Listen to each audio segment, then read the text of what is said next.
Stefanos Tsitispas didn't seem all that impressed by Jenson Brooksby after the precocious 21-year-old from Sacramento had upset him in the third round of the BNP Paribas Open. "I don't think there's something that makes him tricky to play," said Tsitsipas, ranked no. 4 in the world, after Brooksby prevailed 1-6, 6-3, 6-2 on Monday. "Okay, Brooksby isn't tricky. Then what makes him so difficult to play? Putting balls back. That's what makes him difficult," Tsitsipas said.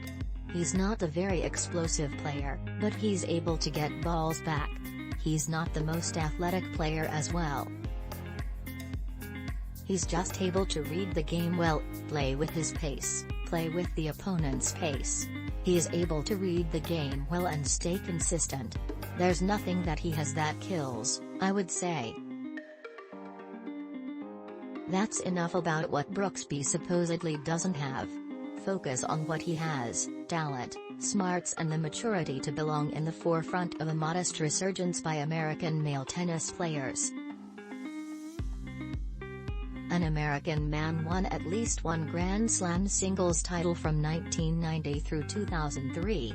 On 5 occasions during the dominance of Jim Courier, Andre Agassi, and Pete Sampras, American men won 3 of the 4 Slam singles titles in a year.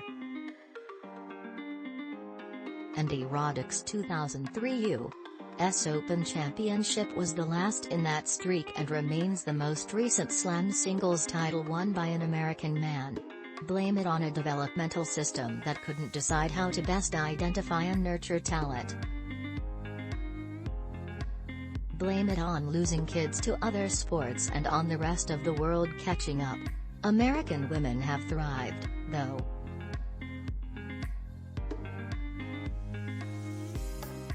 Female American athletes have fewer professional sports options than men, and Billie Jean King's activism for equal pay made tennis a sport in which female athletes can make a good living.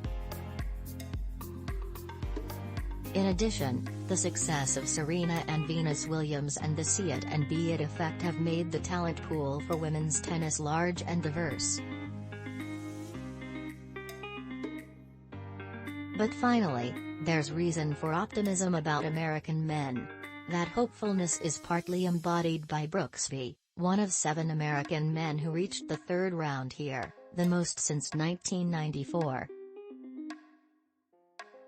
Brooksby, who remembers collecting autographs when visiting Indian Wells Tennis Garden as a child, will face defending champion Cameron Norrie of Britain in a 4th-round match Wednesday.